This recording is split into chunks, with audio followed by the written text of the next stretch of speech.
everyone, and welcome to this Tabadlab Policy Roundtable on Unpacking the Fundamentals for Digital Transformation. My name is Neha Rashid, and I'm the Senior Manager for the Center of Digital Transformation, and I'll be moderating today's session. This session really continues our digital deep dive series, the purpose of which is to better understand what Pakistan can do on its digital transformation journey. For a little more context, Pakistan lags behind on a number of international indicators with relation to digital transformation. It is in the bottom third of different indices, such as the UN e-Government Index, the the Economist Inclusive Internet Index, and the WEF Network Readiness Index.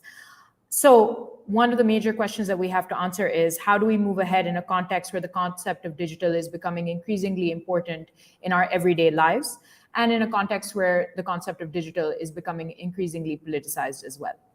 Last time we talked a bit about the importance of setting a digital vision and learning from the examples of Bangladesh and other Asian countries. Today, we want to think a bit more about where is Pakistan today, how we want to make progress, keeping in mind some of the fundamentals that need to be put into place, and where we aim to go within the next 5 years. So with that, I'd like to introduce our powerhouse panel for today, starting with Dr. Faisal Khan. He is an associate professor at the Balochistan University of Information Technology, Engineering, and Management Sciences. He has a doctorate in computer engineering from Georgia Institute of Technology. At the university, he works on building impact-focused digital solutions, such as an AI-based mineral testing system called Mineralizer, VR-based classroom learning, and retro games for mobile users. He was also recently appointed to the Prime Minister's Advisory Council on IT and Digital Economy. Next, we have Nigam Shahid, an insights manager from GSMA. Nigam's expertise centers around the areas of digital inclusivity, core connectivity, and financial inclusion.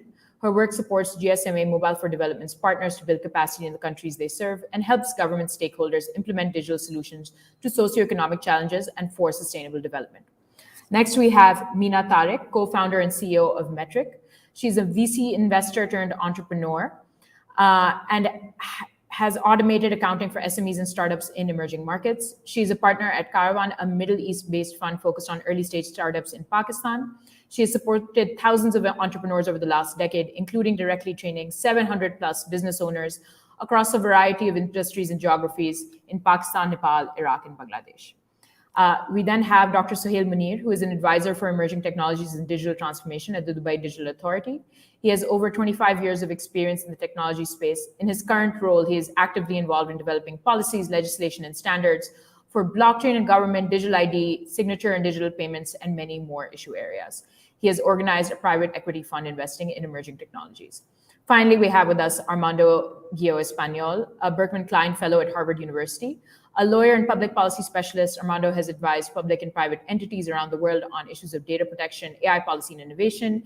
He led the design and implementation of Colombia's AI strategy and continues to advise international organizations on these topics in Latin America. So with this, we'd like to just jump into the conversation. And to start with, I'd like to go to Dr. Faisal Khan and ask him, from a 30,000-foot view, where do you think Pakistan currently stands in its digital transformation journey? And I'd love to learn more about what your thoughts are in terms of the geographic difference in digital transformation that we experience in Pakistan as well. Thank you, Neha. I think to me, Pakistan, there are some organic factors that position Pakistan very decently already, I would say.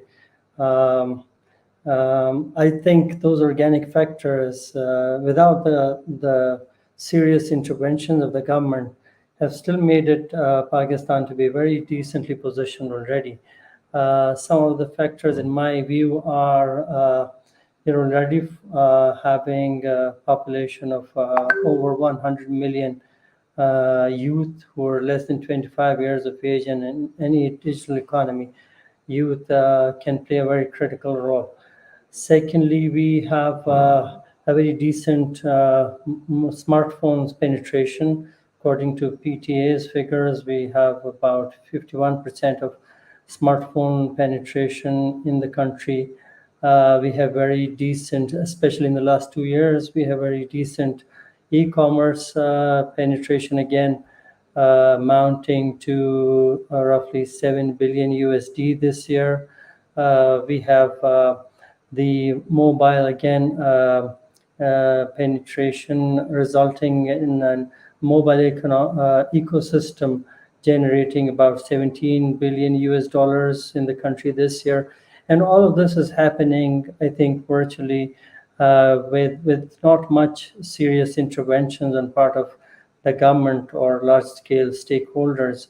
But I think what is required at this point in time is that, and this has been, these organic factors have been there since quite a few years, especially the youth that we have and the contribution that they can play.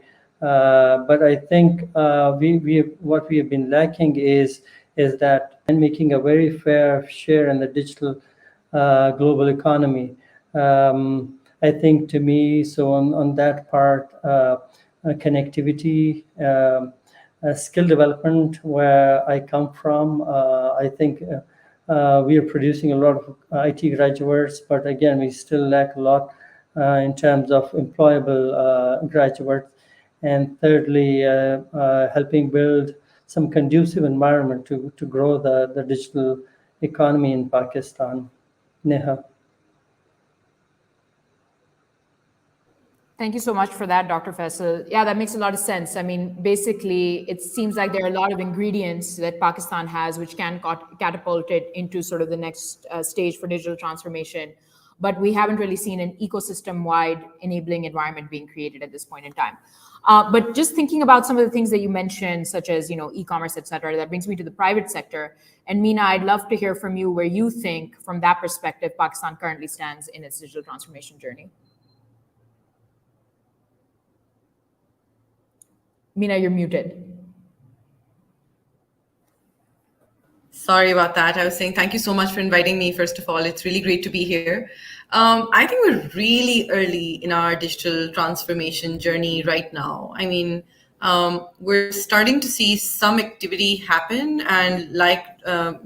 Saab was saying, a lot of it has been happening almost despite the lack of true deep initiatives. There's some surface level initiatives that have taken place also just because of the absolutely fantastic market we've seen money flow in, which has kickstarted some activity again in specific sectors. But if we speak about, for example, the B2B retail sector is estimated to be a $170 billion sector in Pakistan. And right now, barely 2 to 3% of that is digitized. So just like that, pretty much every sector right now is wide open for disruption. We are extremely early in our digital journey. I think I was just looking up some stats around this, and I think internet penetration at the start of this year was about 36.5% or so. And of course, we have experts around this on the panel, and they can speak to this more deeply. But yeah, so I genuinely think there's just a very, very long way to go, despite the large amounts of money that have come into the country, because those were also, at the end of the day, very, very few deals compared to the size of the population we have, the size of opportunities that exist right now in the country. A lot more needs to happen.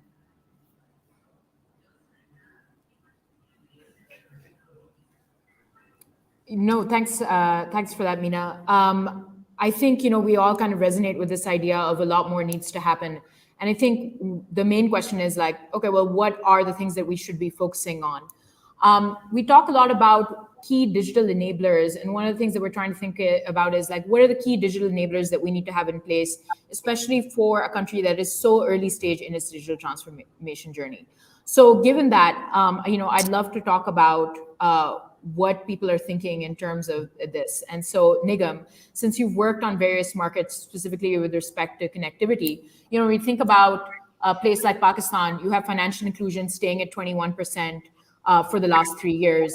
As Meena mentioned, our internet penetration is at about 36.5%. Smartphone penetration, even some stats say as high as 50%, some stats say as low as 30%. So, where do we even start with something like that, and what are the core things that we should be focusing on? Thank you, Neha, and it is a real pleasure to be here. So I think I will go with Meena here rather than Dr. Khan, in terms of a slightly sort of that our starting point is sort of behind even a lot of other South Asian countries. Our connectivity is low, and connectivity and access are like kind of the fundamental starting points to starting to digitalize, because if you can't connect, you can't digitalize a society or an economy. And there are many facets to it, but that is fundamental. So I think looking back at the policies that will enable infrastructure development and get connectivity where connectivity isn't is absolutely essential.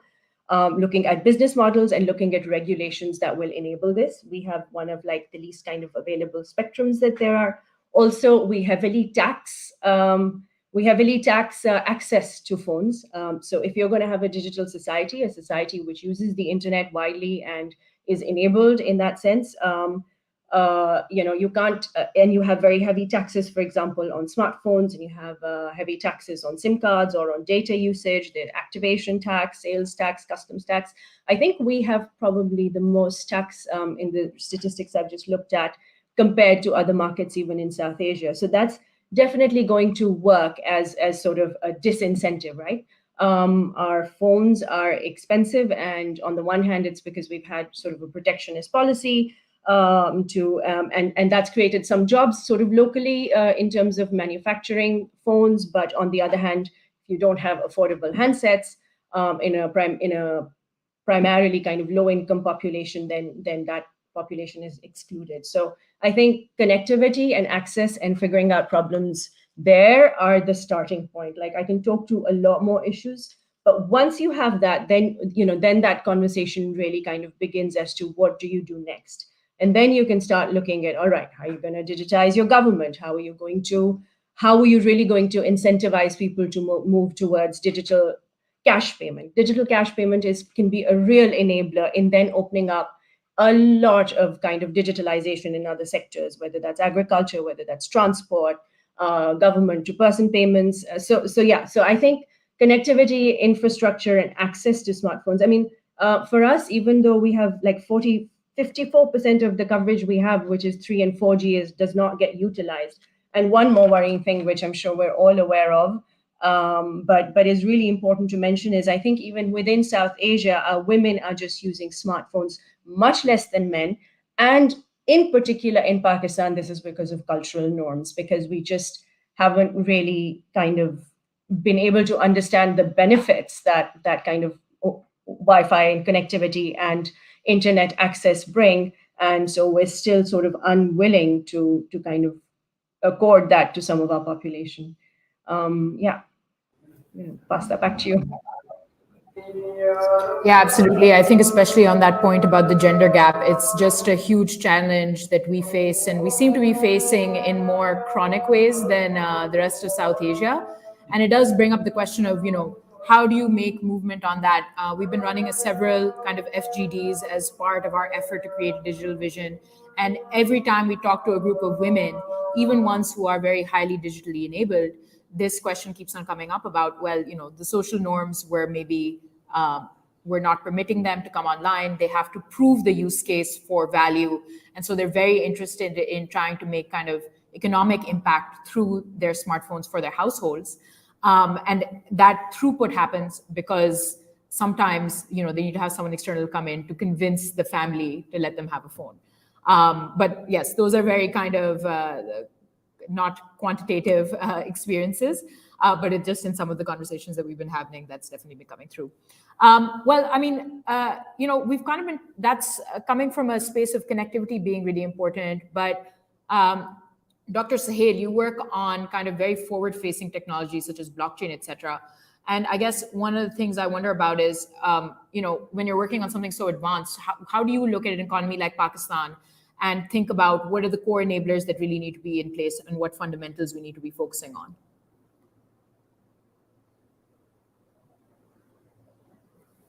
Dr. Sahil, you're muted. Okay, mute myself, sorry. Assalamu alaikum, everyone. So basically, what the other people are also saying here, one of the issues is that when we are looking at digital transformation, there's a lot of focus on, which is a good thing, on connectivity so far. Be it USF funds, the entire focus is, okay, how much fiber we can dig in, what kind of, how many hands we can get the smartphones into. That's one of the metric there or KPI that everybody is looking at. The other thing that there's a focus is on digital government or digitization of back-end processes, which is also a good thing. However, what we are missing on is that when we talk about digital, or digital transformation, so it's basically the impact of digital on life and economy. Those are the two major things. Some of these are that no matter what we do, whether there is action from our side or not, whether we like it or not, certain things are going to come in, digitally it will be transformed, and you have to be reactive to that. But when government is going to look at it, you first of all want to see what lens are you looking at it from.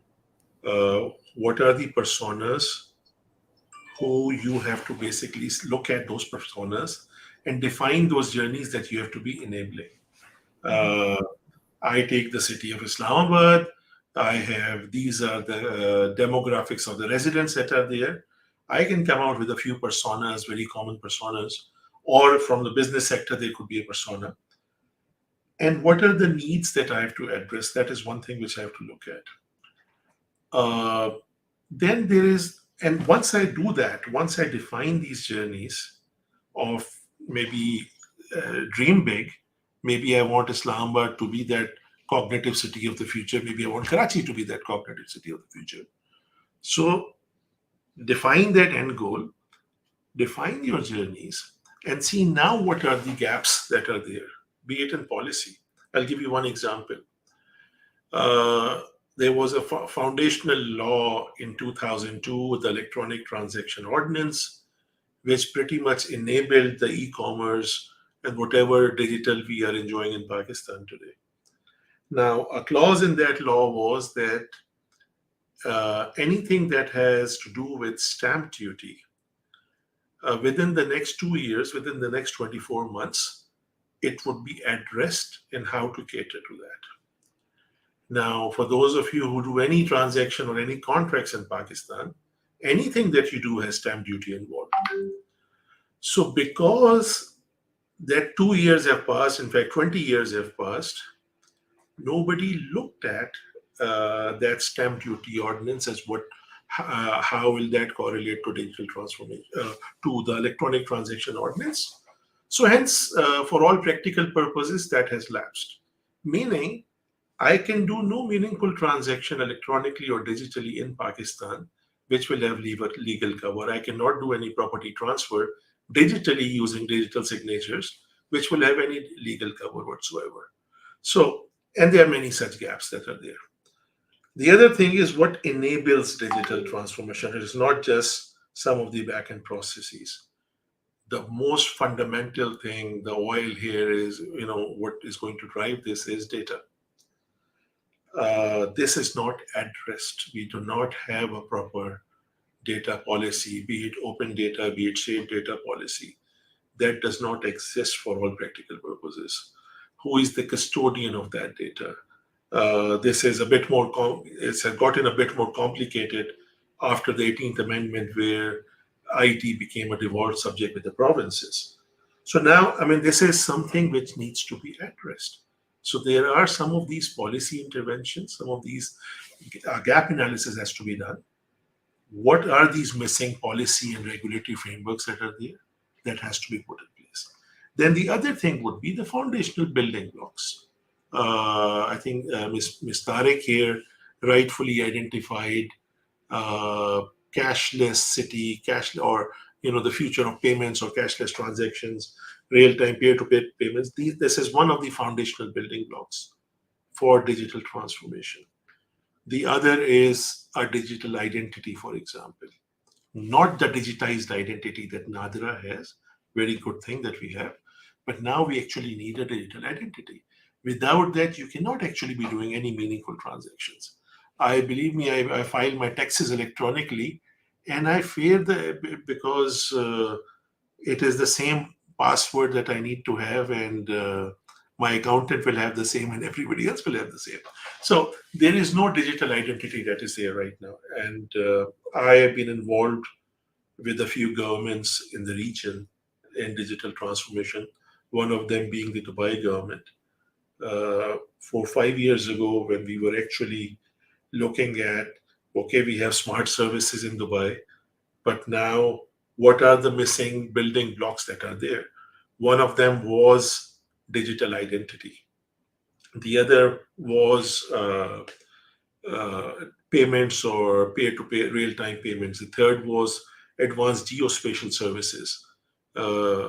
We had already done a lot of work by then on open data and the data law and the data policy.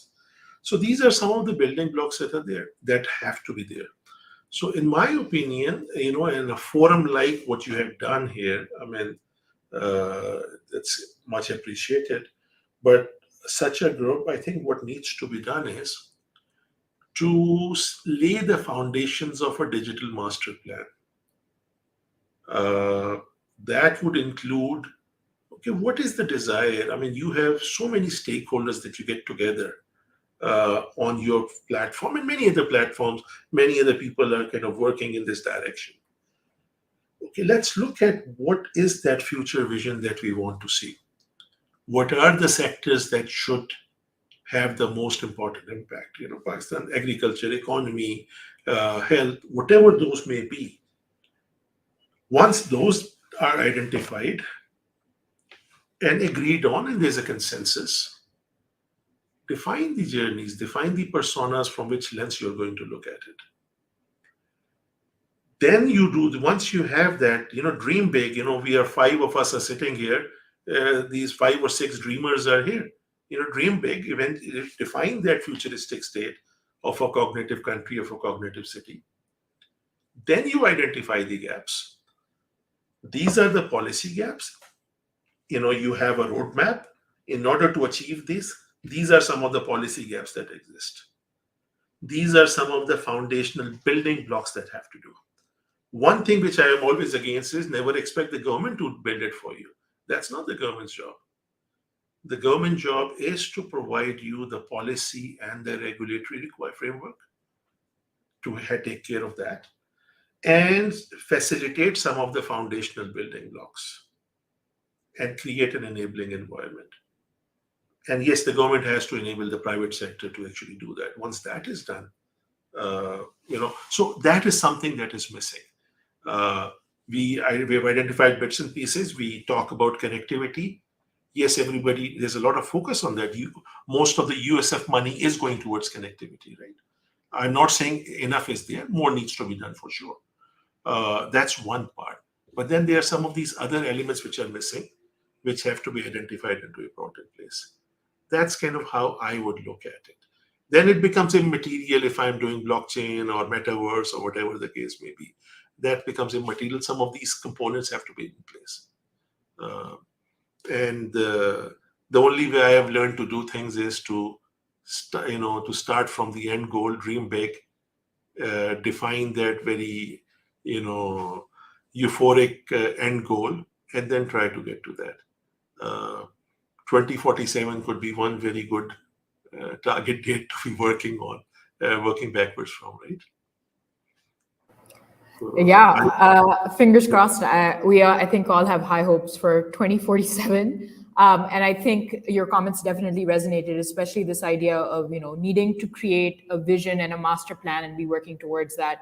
I really appreciated also just because we kind of touched a bit on process as well, right? This idea of there are core pieces. So you have digital identity, you have payments, you're trying to look at the regulatory framework for these things. At the same time as you're really trying to figure out, okay, if there is a vision, who are the people that we're targeting? And if that journey looks different, maybe they need to be kind of served in a different way. The regulatory piece kind of leads me to Armando. Armando, you've worked in kind of Latin American contexts on issues of AI policy, et cetera, and also on issues of data protection. So one of the things that Dr. Sahil mentioned was, data is really the core of the future digital economy. So I'd love to hear your thoughts on what are some of the fundamentals that we need to be looking at and what Pakistan should be doing even at this very early stage with regards to data and even to other future-facing technologies. Well, thank you. Thank you for this kind invitation, Ayhan, and to Tabadlab. And it's great to be here and to share my experience also working with several countries, especially in Latin America. So basically, what I can say, regarding data and regulation, I think it's that now the approach has changed a lot. I think that basically what we have seen is that these, for example, issues related with data protection are being analyzed, especially from a very holistic approach. No, so basically, we are not having just lawyers involved in this process, but also other professionals and other areas of work, of course, involved in what to do. And I think this is very important because that is making us also to have economic policy, technological considerations around the use of data. Yeah, basically, before that, some years ago, we have seen like these very specific data regulation proposals coming from some specific experts, especially lawyers or legal professionals that were involved on these privacy issues. But now we have seen that we need also all these other areas of work and professionals and expertise regarding this topic. And from there, we have seen, for example, some kind of scenarios and methodologies in which we can put all this experience together. And for example, something that we have been doing in Latin America and in Colombia, for example, and also in many other regions, there are these regulatory sandboxes, no, as a way of approaching in an innovative way to regulation in order to first have some kind of, if we can call it, regulatory experimentation in a way in which we start like also learning more, not only from these areas of knowledge about a law or privacy law or any new developments, but also about technology, how technology is advancing, what is needed, what kind of capacities can be achieved with more data, with less data, and from there to learn and to take some of these regulatory decisions in a more informed way and with evidence that will allow us to have a more perhaps a specific and well-targeted approach to these regulations. So we have seen now like these kind of methodologies coming around. This has been also used in the UK, in Europe, in many other jurisdictions. We have seen it, especially in the financial sector. But now we also have seen it, especially in data protection, some data protection authorities. In Colombia, we decided to have one regulatory sandbox in data protection, which has been, I think, very helpful, especially with AI.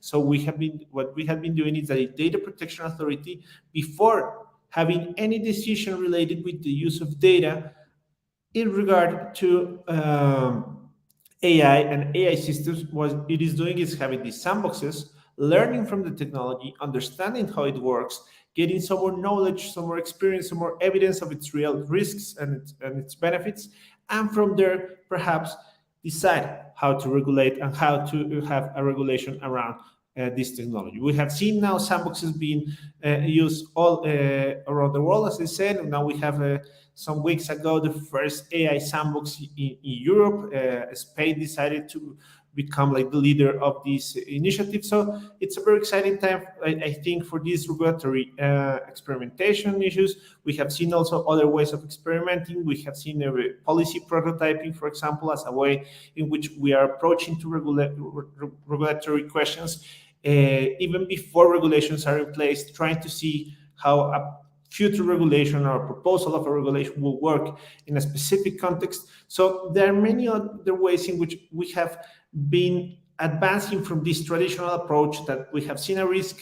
There is a risk in the news reported. We have seen this crazy thing going on. So we decided that there has to be this specific regulation and this regulatory response from the state. From there, we had moved to perhaps gathering more evidence, gathering more experts, not just having the lawyers in the room, having many other professionals that are involved. And I think that's also something very important of this digital transformation process at the same time, that we have this holistic approach, that we have different individuals involved, that we have this very inclusive process in which different professionals are involved, individuals, members of society, stakeholders, and from there to build something from consensus and something also based on evidence. That's what we want.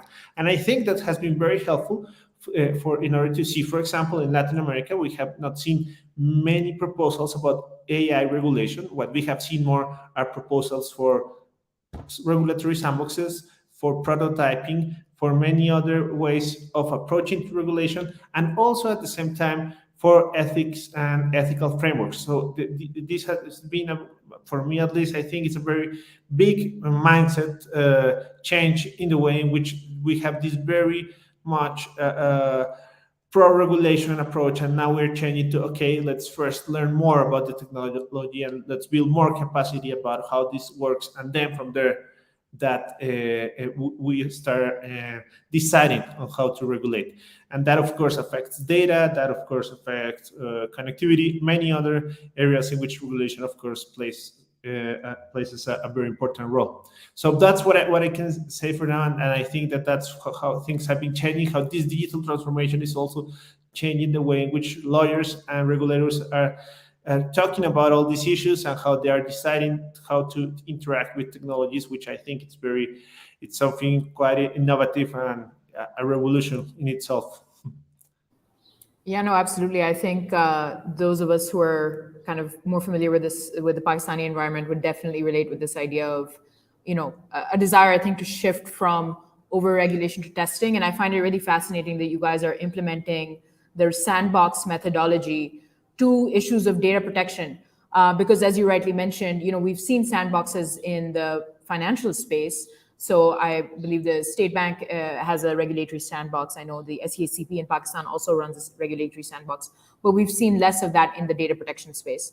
And I think one point to make just on data protection is that too often the conversation in Pakistan ends up being centered around kind of personal data protection, and it's less about open data, public data, etc. Some of the other areas that Dr. Sahil also mentioned. But no, really appreciate learning about that experience from Latin America. I think, just to end this, Dr. Faisal, kind of circling back to you, do you have any thoughts on key enablers? You mentioned a couple of areas. You mentioned skills up top when you were, talking through where Pakistan is today. And so I was wondering if you would like to share anything else about that, just with reference to, it being a key enabler for digital transformation of the country and how you see that. So Neha, I think, so my previous comment has been that that has all been organic. What we lack is a coordinated effort on part of all the stakeholders, and government, of course, can play a very important role.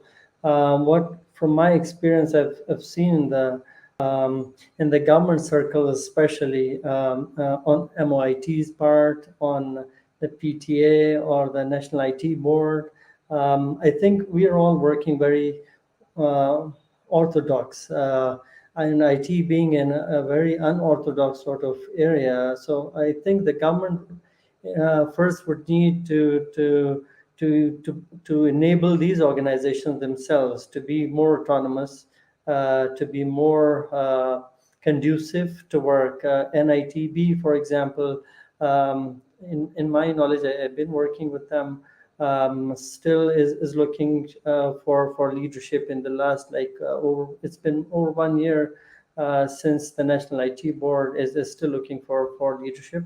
Likewise, PTA, again, it's been doing well, but again, the spectrum auction last year, we talked about connectivity. Last September, we couldn't do well on that spectrum auction.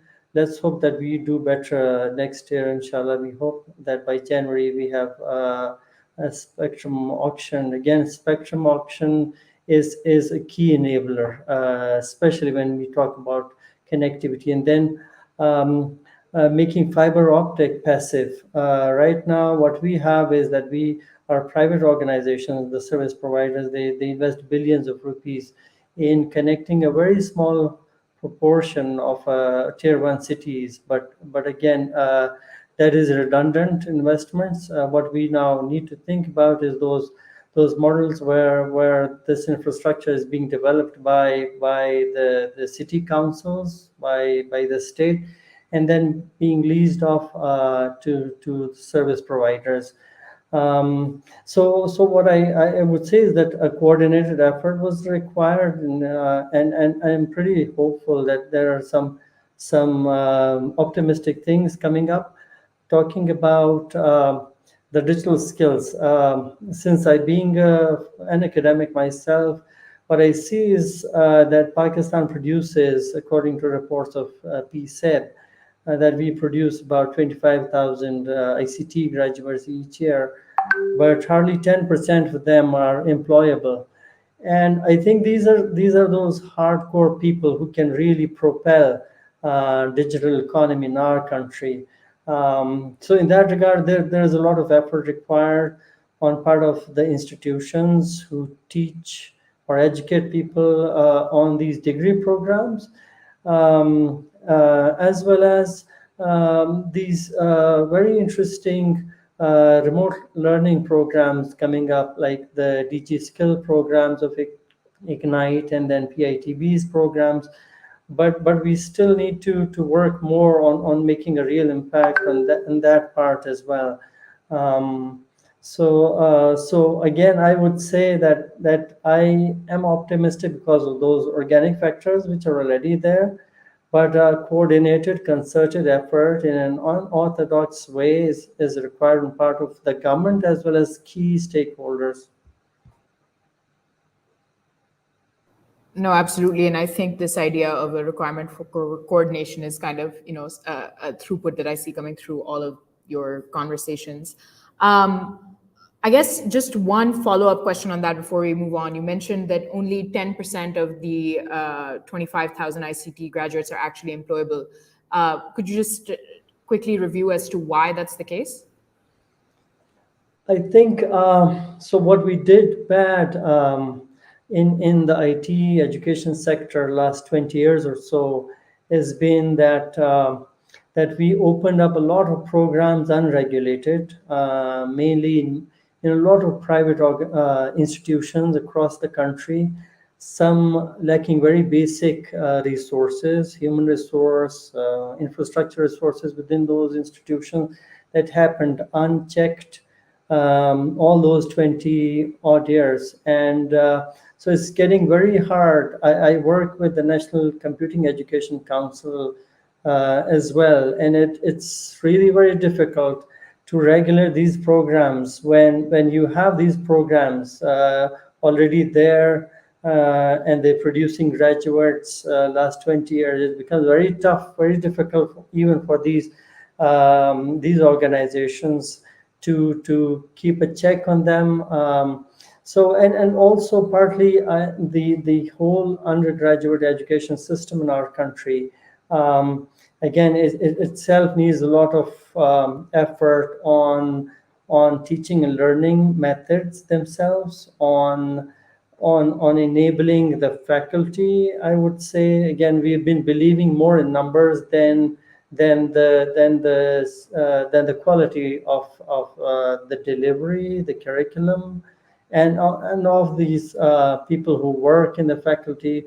We've been so current models have been lacking encouragement and acknowledgement of very good people who've been working in the public sector as well. So I would say that is some serious resource that we are lacking of really producing people who can really propel this industry. Great, thank you for expanding on that point. And just, I wanted to highlight also the thing you said about fiber optic cable, that we're focusing really on tier 1 cities and not necessarily expanding geographically and meeting some of the needs of people who are further out. In even conversations that we've been having, not even that far out, as soon as you kind of go outside of Islamabad, we're hearing people talk about kind of internet load shading, which is coming with electricity load shading. And I think when we're talking about creating a digital economy, those things are just can be disastrous, I think, to the economy at large. Anyhow, moving on. So unless anyone would like to add something, I feel like I saw. Yeah, sure. Please go ahead, Meena. Sorry, I just want to really jump in here because I've just been hearing everybody, and everybody on this panel is way more experienced at this particular topic and way smarter than I am in everything they've said. But I've just been getting angrier and angrier as I hear everybody talk, because it has reminded me of like all of the hoops I've had to jump through because of a lack of digitization. So I guess I almost have a question for everybody else on the panel, and I'll qualify my question a little bit with some context. We're talking about stakeholders, and stakeholders should create who is the actual stakeholder that we're talking about? Like, let's name them. Like, this ministry should be doing something about this. This is where it starts. Like, what is the starting point for this? The master plan that Dr. Sahil just talked about. Like, again, I'm an entrepreneur. That's how I work. I imagine the future and then I reverse engineer it. That's my DNA, right? But who is supposed to be doing this work? I mean, I can do it if everybody would listen to me, I'll do it. But like, whose is it? But also, secondly, what is the incentive to digitize? How is digitization incentivized? So much of our economy is undocumented, and in that opaqueness is where money is being made, frankly. I can give you like 1,000 examples from my own last 1 year of running a business in Pakistan, or like everybody around me. Like, if my mother had to get an appointment, she had to pay someone to like get that appointment in. If she had to get, if somebody in my family had to get property transferred, they saw money changing hands at that, city administration, one window operation, which is essentially supposed to be a step in the digital direction. If a friend got a grant, an IT and a technology grant, he was asked for a kickback. Again, the process is so undocumented, they could get away with asking people for kickbacks, right? Because if it was digitized, there is no way that it wouldn't have a lot more transparency. So I almost feel like there is no incentive for any stakeholder to digitize other than if it was an honor system and I wanted to digitize because I felt honor bound, because I felt like there was some value in digitization, even if I wasn't going to make money once this was digitized. I mean, for me, it hurts me deeply, right? Because I'm an entrepreneur building a fintech product in Pakistan for small businesses across the country. I'm designing a product for emerging markets globally, but Pakistan is my number one market right now. It's what I'm starting with. And when we talk about 36% internet penetration, when we talk about, Nigam was sharing stats around mobile phones and the fact that a lot of people don't even have smartphones. And somebody like me who's building an app for businesses to manage their finances, if they don't have a phone and if they don't have internet, they can't use me. So that's death for me. So at the lack of digitization hurts me economically and financially at so many different levels. So for me, digitization is incentivized. But for anybody who's making money, there's just no incentive. So sorry, I'm like, it almost became a venting woe for me, but like that's the question I'd like to put to like all of these smart people and experienced people on the panel. Who does it start with? Who do we hold accountable for Can I that? jump in? She Yeah, asked absolutely. smart people on the panel, so I mean, I don't qualify there, but I'll still jump in. So the stakeholder is you. I understand this friction exists, and that's why you have come in to provide a solution for fintech, right? To solve a particular pain. So precisely, there is one thing. You definitely went to grade school, I would believe, and your teacher would have taught you, your English teacher would have taught you that necessity is the mother of invention, right? She lied to you.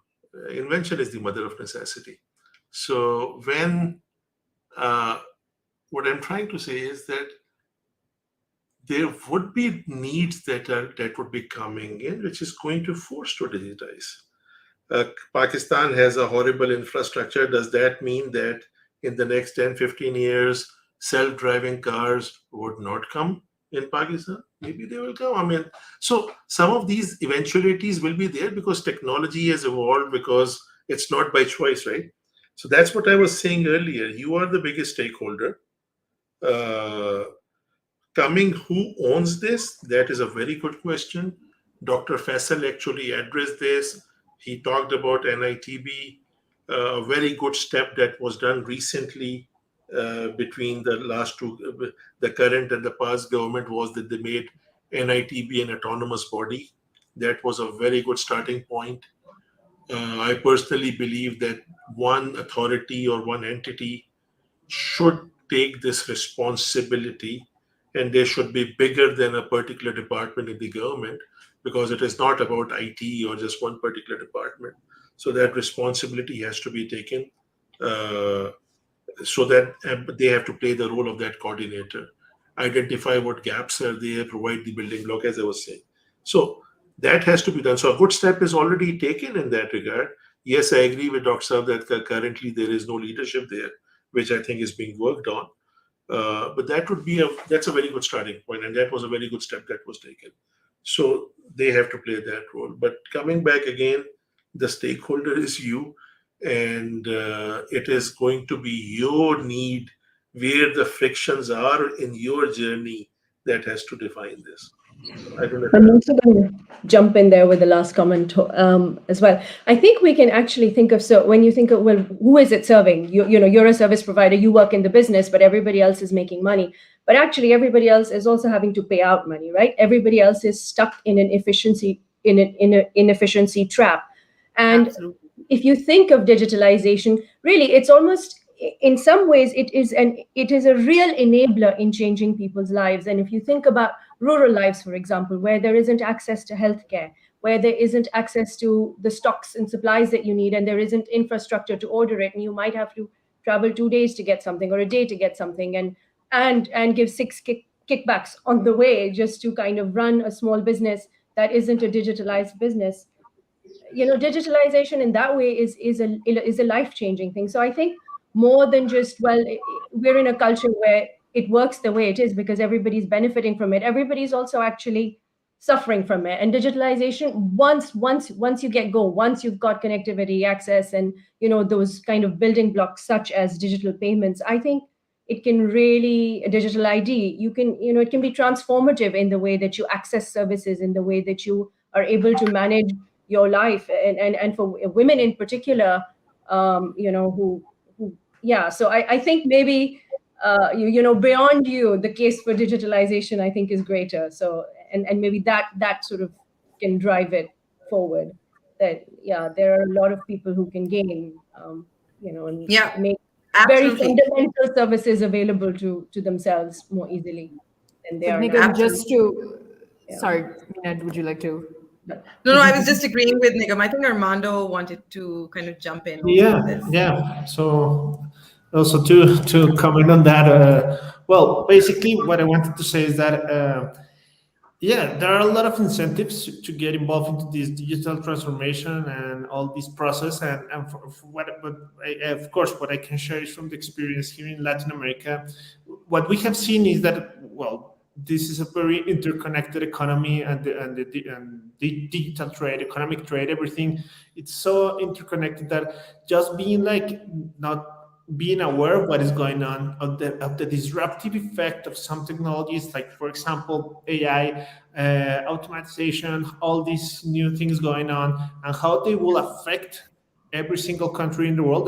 This is something yes, there is no way to escape from this, and we have seen that. So it's incredible how we see, for example, how the work replacement rate that we are facing in Latin America, just because some works are being automatized in the US, not even here in the region. So things that are going on in the US, for example, have a complete direct impact in Latin America, and in its employment rate and its work replacement rate. So when you have these kind of issues, this kind of phenomenon going on, but basically you have to do something, and that's also something that has been quite powerful for countries to start to do something, because what we have seen is even if, of course, we are not an AI superpower, for example, in the case of Colombia or Peru or Chile, many countries I have been working with, we have that very clear. We are not these technology superpowers,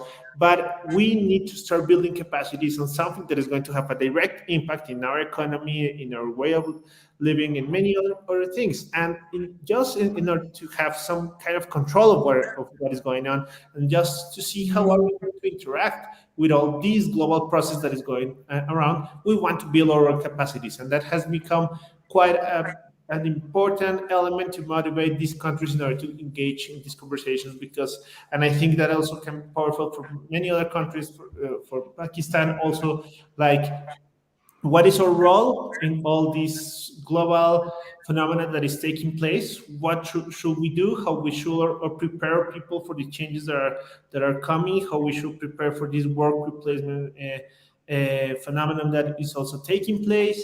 What are we going to do? What kind of talent do we have or skills do we want to especially prepare our population on? And from there, see how it's going to be that participation, especially, as I said, of something that we have no control over with, and that is going to change the whole world in a way in which we have never seen. So I think that kind of powerful effect and impact of these technologies and technologies such as blockchain, AI, IoT, many others, is such that we consider that all countries should in some way be prepared. And that's why I really like, for example, this kind of readiness indexes. And if there's a very interesting index, for example, of AI readiness and how countries have been prepared, because I think that's going to be one of the, once we look in some years what happened to some countries, how some countries were prepared for many of the changes, we will see that capacity building and that readiness that was built some years ago. No, it's really interesting, because that's basically summarizing that there's a fear of being left out, and that will propel countries to kind of embark on digital transformation even if they don't want to. But sorry, Yasmina, go ahead. Thank you for those great answers. I was also thinking about the question I asked about the incentive. And my question, of course, was the incentive for digitization when it comes from top management of the country, right? Like, what is their incentive to digitize? Because if people who are in power are making money because of a lack of digitization, then they have very little incentive to digitize. However, I think one incentive could actually be more power, right? You know how politicians and governments in the past have promised access to XYZ. I think access to a digital life should be what millennials and Gen Zs should now be attaching their vote to. We'll vote for whoever digitizes these terrible processes and allows disruption in terrible sectors, because that's what's going to impact change. And again, like, as long as I think that doesn't happen, there will never be incentive for digitization, as long as people continue to get more power and more money because of a lack of digitization. Not people like you and me, not people in rural areas who of course are suffering because of the lack of digitization, but people who are already in power. So I don't know, I mean, I'm just kind of throwing it out there. Maybe like all of us, I mean, 60% of Pakistan is under the age of 30, right? Maybe all of them say, well, we're not going to vote for you until your government becomes the parent for that digital master plan that Dr. Sahil is talking about, and shows like clear digital strategy, and shows a clear push on very real digitization, access, connectivity, all of it. Like, you know, we want all of that. We want digital inclusion. And maybe that should just be connected to our vote. I think, though, responding to that every successful country that you've looked at who've done kind of managed to do this digital transformation journey, there's a consistency in leadership and a consistency in the master plan, which has existed, and it exists for at least 20 years. I'm particularly thinking about the case of Bangladesh, but I think there are many other Asian countries that have also kind of fallen along that path. And so I think it's not just about saying, we will only vote for you if you guarantee this. I think it's about us saying, we will only vote for any party that, you know, all the parties need to be kind of volunteering into this narrative of creating a digital economy. And it needs to go beyond just saying, okay, you know, we're focusing on IT or IT exports bharani. It really is about fundamentally changing the daily lives of people and making sure that we are kind of becoming part of this global economy, which I think we as Pakistanis do acutely feel we are currently missing out on. But yeah, if anyone else would like to respond to this. Yeah, so Neha, I think you've beautifully summed it up. So in the words of Dernes Moglo, in a developing economy, it's always inclusive public institutions, and like what was just asked, who is that key stakeholder? To me, that key stakeholder in the government is MOIT, Ministry of IT and Telecom. And at least if you cannot make other public institutions inclusive, at least make this inclusive and autonomous for the sake of IT's progress.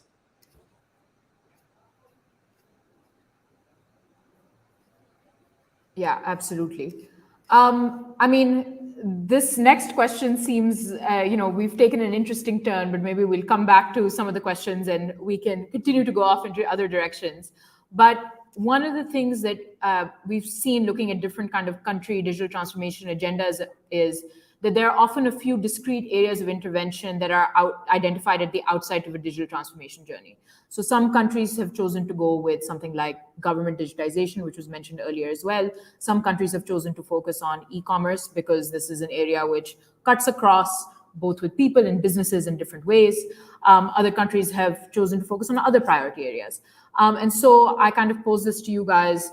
What in your mind is a priority area which, given the state which Pakistan is in, should be looking at right now? And perhaps, Nigam, we could start with you. That's a tricky one. How to get started? I mean, yeah, again, it's whatever lens you're kind of looking at. I think government digitization, just from trying to understand capacities within government, it seems so at all levels. Firstly, you've really got to be committed to digital upskilling, and that needs to happen in government departments. And Dr. Munir already mentioned, getting data, so that's one aspect of it, is kind of upskilling within government departments so that the public sector becomes more data driven. That I think is one initiative that's really important. And then the second for me, I think it is cashless payments. It is mobile e-wallets. It is being able to pay for things and through the mobile. I think those are two really key entry points into then digitization of a lot of sectors and a lot of services. So yeah, that would be. Yeah, payments is a tricky one though, right? Because it's something that touches our daily lives every day, but we have, I don't know, I was looking at the global Findex numbers today and we've been going through the data set and it's shocking. I guess what's positive is that more women are included than before, but as we see kind of women going up, we see less men being included, which I just find to be kind of a intriguing and bizarre scenario. But yes, jumping to anyone else, perhaps we can go to Meena. Any thoughts on what priority areas we should be looking at? I think Nigam has, was completely on point. For me, yeah, I think Nigam was also saying this. I dropped out for a little bit of it. But government services, I think for me, like as an outsider looking in, and again, I'm not a policy professional. I haven't really worked with governments all that much, except for a few projects. But I do know that in a lot of countries, governments actually end up procuring a lot of products and services from the private sector, which in Pakistan is such a big mess. But frankly, any sector at all, and I do feel like it has to start from government or semi-government organizations. It is a top-down approach. We've started to see the SCCP, for example, in the last few years, really step up their game when it comes to digitization. And it has had a phenomenal impact on the startup ecosystem in Pakistan. Just in terms of the ease of even registering a company has changed exponentially, and that has changed the game.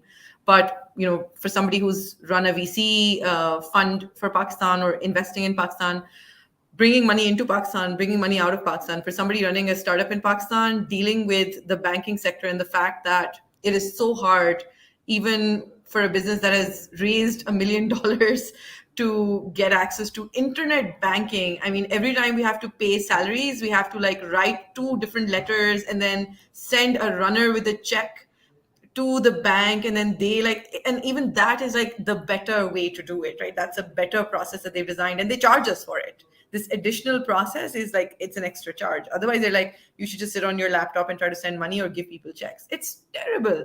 So I feel like these are small things for somebody who's running a business that just end up taking so much of your time.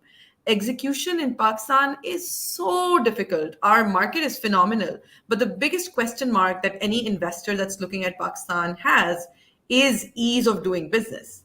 And that's terrible for Pakistan, right? So I can give somebody X million of dollars, but there will be so many leakages in every single process just because of a lack of digitization in pretty much anything that they touch. So yeah, like it is something that hurts you very deeply when you're running a business, and it hurts you very deeply when you're a VC investing in businesses. I don't know how this would be prioritized. That's for all of the experts on this panel to answer. But yeah, I think very, very basic processes in government organizations that are dealing with businesses would change the game for startups in Pakistan. Absolutely. No, I think I was part of setting up a Section 42 company a couple of years ago, and I remember just trying to get a dollar account opened. We had to go to the state bank for special permission. And I think about that in the context of new startups and the way are just, macroeconomic realities are going. And I can imagine that's It took us about 4 months not to get a dollar account opened. We had accounts in banks to get them authorized to receive our own money from investors outside of Pakistan, from a different account that we opened in Singapore into Pakistan. We're not sending money out. Getting money into Pakistan took 4 months. We had to pit two banks against each other. We told them both, listen, we have $1 million. If you are the one that gets through this first, you will get that money in your account. Otherwise, the other one wins. Like, that's the kind of competition that we had to create to get them to do it in 4 months. It's terrible. It's just absolutely terrible. I mean, I think that's a good lesson for any listeners on how to get things done, but maybe not such a great comment on the broader environment. Sorry, Armando, go for it. You were about to say something. No, yeah, just wanted to jump in and say that perhaps what also can be considered, of course, I'm an expert in Pakistan on what's needed, but what I have seen, of course, with other countries is that definitely building a roadmap, a very specific policy or public policy or public roadmap built by different stakeholders, in which basically it is clear what's going to be the path, the actions, how things are going to be in some way implemented, and who is going to be in charge. I think Mina was mentioning this about the governance and who is taking control over what, and I think that has been very helpful for many countries, especially with countries with sometimes low capacities in this area. How to start preparing for this is that at least there is a clear roadmap. In Colombia, what we did was that basically we built this roadmap in a public policy, an official policy, that at the same time, within that policy, as it has been happening in many countries, this digital transformation plan also had this specific section on AI, and that's what we call our AI strategy. Yeah. But basically, that roadmap was very helpful because we have clear goals, clear objectives, clear actions, an action plan, and who was in charge of that. So we were talking about electronic payments, we were talking about regulatory sandboxes, we're talking about data infrastructure, data plan. Who was going to build that? We have a specific entities involved in that. We have a specific time span. So we said this has to be done in, for example, we have to have regulatory sandboxes before March of 2020. We said something like that. And there was a way of monitoring and following that plan. And I think that can be very helpful for some countries, that has been helpful to organize some of the ideas and some of the many ways of approaching to this, and having more of a clear path and bringing together like all these, as I said, all these interests and stakeholders and many of the people that are involved, entrepreneurs, academia, at the same time, other public policy officials, many individuals interested in this. And the other point that I would also like to highlight is that before this, I was looking into the Oxford Insights Government AI Readiness Index, and I have seen that Pakistan has, for example, in the last measure of South and Central Asia, Pakistan was almost in one of the last places. So this South and Central Asia measurement, in which India, Turkey, Kazakhstan were leading, and Pakistan was, and even the score was quite below the world average.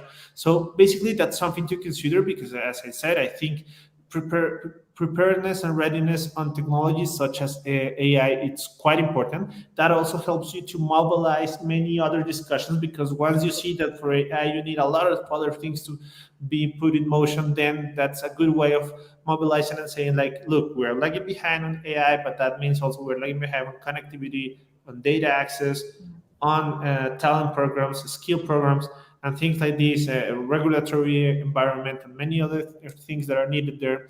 I think it's a good way also of putting it, and perhaps of building some kind of common purpose like this. And what I have seen is that readiness there can be is still low, and is still low for a country such as Pakistan, which has, of course, a very big relevance in this region and in the world. So from there, saying, like, why not thinking about building this roadmap, building this roadmap about digital transformation, building this roadmap also for these technologies and for emerging technologies such as AI. That can be some way of organizing many of these ideas. And just as a last point, even if there is no government, I don't know, and of course I'm not aware of this, but if there is no if this has not become a priority within the government, I think there are different entities that can also make a very good push towards making this a priority, and making it. I'm even working on a first proposal, for example, of a roadmap or something like this, from the private sector, from entrepreneurs, many others, like to say, okay, look, this is what we can do, and even making the government to jump into something that is already being proposed. That can be an interesting way of approaching also to this. Absolutely. No, what I really appreciate about that is the idea of using something like AI as a mobilization strategy for government, because too often I think we get stuck in the debate of, well, if your connectivity is poor, then why should we even be thinking about future-facing technologies? But that point about, you have, maybe by looking ahead, you can start creating the base readiness for those advanced pieces, I think is very well taken. Dr. Faisal, would you like to comment on kind of priority areas for you looking ahead? Yeah, so I think what Meena just suggested when she wrote was, I'm from Balochistan, so for us, connectivity is the most critical enabler that we are lacking. I was looking at a map of PTA, and more than 80% of Balochistan geography is still not connected to the broadband internet. But what I would say is that what is causing this thing, this trouble, and many other troubles in digital transformation in the country, is that we lack a sustainable digital policy at the national level. We do have one developed more than a year ago, but we're not sure how sustainable that is, how transparent we were in developing that policy, how sustainable that is. And I would say that institutionalization of the institution that is responsible to take care of this policy, develop this policy, to me is the more critical part. So that national policy, development of the national policy, and its sustainability on part of the institution that takes care of it.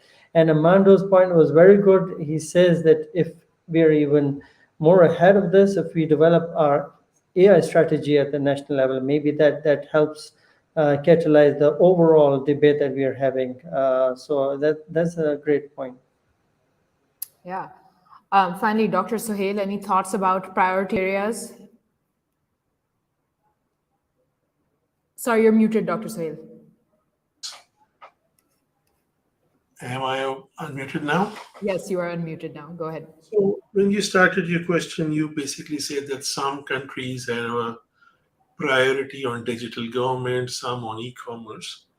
See, you cannot separate the two, right?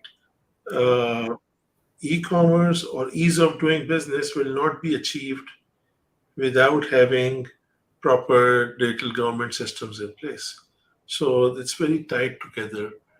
However, in the whole, everybody here was also talking about economy, ease of doing business. So I think what you have to look at is certain areas. What are the end kind of goals? So one of them is promotion and supporting digital economy, and the other is life and well-being, right? So these are two very important areas, and the priority has to be around these to enable the end goals or the future state that we come up with these. Yes, there are bits and pieces that are happening.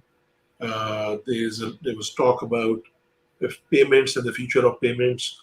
RAS, by putting up their platform, has done a very good. It was a good thing that was done very recently. Let's give it some time to show results. It was a good initiative. I think it has gone live also. I haven't used it. I'm not in Pakistan, but we have to give it some time to. So these are certainly, as everybody else was saying, looking at those end goals. What are the that you have to achieve? Now see what are the gaps. There is a gaps in the policy and regulatory framework. Address some of those areas. Provide the foundational building blocks. Payment was one building block that I believe should have been there. Some work has done. The other foundational building block, which I think is the most critical, is digital identity or lack thereof. The third is a data exchange layer. We were talking about entities. So let's see. SECP, great work has been done over the last couple of years, and we have seen the results. SECP is the custodian of a corporate data, of a company's data, of a business's data. NADRA is the custodian of the individual data. State Bank of Pakistan, FBR. Now just imagine if these four entities start talking to each other. There is data exchange here that exists between this. The kind of possibilities that would evolve in anti-corruption, fraud, generating more money for the country, but also in the use cases, how some of your journeys, what Meena Tariq is facing in setting up her business, all of the friction points that she has, how those friction points would go away. Right? So that is going to be enabled by this. So I still believe that it has to be priorities. What are those priorities? To me, those are digital economy and well-being.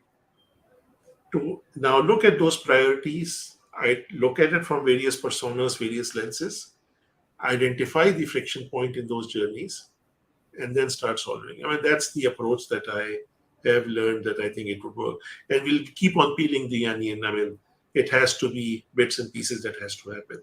That's what we'll do. Actually, there was one question that somebody said here, I think Umar Nadeem, how do countries that lag on basic digital indicators balance priorities between more urgent requirement and fiscal priorities versus committing to longer term priorities? Now, the answer is right here. Some of those priorities, some of your pain, if you are going to enable this, you are going to generate more revenue. There was work done, some good work was done. I mean, we have to acknowledge that by the government of Pakistan also over the last few years.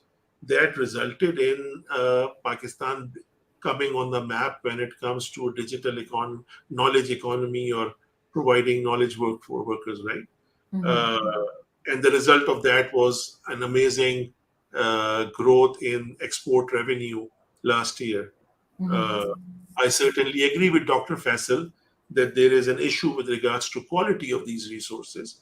But I mean, whatever that is, it has produced. It's a completely separate topic that I am a believer academically that there's too much focus on producing employable resources by the academic institutions. To be honest, to me, academia should not be worried about creating employable resources, but it's more about educating those resources. I mean, the answer is that I am myself a big employer of resources from Pakistan in computer science, and I have resources. One of the good thing is I have hired freelance resources. Somebody who is sitting in Gilgit right now and doing some, some AI and data science work for me right now. So, a remote area, there is connectivity. That's to the credit of whoever has been doing things over the last few years, that there is connectivity in Gilgit, and there is an academic institution that has produced a freelance engineer who's doing some very high quality work for even me. So, there is something that is happening, but Pakistan is producing full stack developers or software developers, not software engineers. I mean, there's a big difference. And I think the whole academia process has to evolve to that. So right now, there's a lot of focus on employability, which may be a good thing, but in the longer run, quality has to be improved. I don't know, I'm taking many tangents here, but my answer, going back to that question, if the government is going to invest right now in providing this enabling environment, that is going to give you the fiscal leeway and freedom to actually invest in some of the critical projects also. So I understand that balance has to be done, but a near-term and a near long-term approach has to be taken, not solving the immediate problems. And my question again was, whether or not we invest in setting up in advanced geospatial services in Pakistan. Even if we don't do that, electric cars or self-driving cars are going to come. Just giving an example. Sure. That technology is going, some of the next generation of technology is going to force you upon it, and you should be prepared for it. Absolutely. Sorry for taking a lot of tangents, but No, not at all. No, really appreciate your comments and kind of, I think almost recentering us back on the basics as well about what needs to be kind of put in place. So we have passed our time boundary, and I apologize for that. Thank you so much for giving us your time. I think just as a quick kind of final roundup question before we leave this panel, where would you like to see Pakistan in 5 years? Meena, perhaps we could start with you. Sure. Sorry, and I also have to really drop off. I had a hard stop that we've passed. I'm not going to repeat what I've already said. I think all of the problems that we're facing right now, I want those problems to go away. And that's what I want to see 5 years from now. 5 years from now, I want to not be a part of any more investor roundtables where all the investors get together and talk about how hard it is to get money into Pakistan or how hard it is to get money out of Pakistan, because all of us investors do that at least twice a year. And it's now getting real old because nothing's changing. So 5 years from now, if we can solve that, that would be phenomenal. Fantastic. Thank you so much, Meena. Nigam? I think more digitally skilled youth, and more connected and more digitally skilled youth, because we can get there, then they'll take care of the rest. Yeah. Armando, any thoughts? Yeah, no, I think it will be great to see Pakistan as a country that built a very robust and, as I said, innovative digital transformation policy, and why not an AI strategy at the same time, and which was highly discussed. And it's a global example and a case study of participation of different stakeholders, and that took a long time, but was worth it, and it is helping the country to achieve many of its goals in this digital area. So that will be very nice to see, and hopefully we all can help, and I will be more than willing to help and contribute to that, and I'm sure that also learn more from what is going on in the country. Fantastic. We will take the help. We need all the help that we can get. Dr. Sahil, any parting thoughts on where you want to see Pakistan in 5 years? I wanted to say I want a new Pakistan, but that would become too political. So I won't say that. But I would, resonate with what Nigam has just said. A more empowered and connected, digitally empowered and connected youth. Gen Z and Gen Alpha. especially. Yes. And finally, Dr. Faisal, any parting thoughts about where you would like to see Pakistan?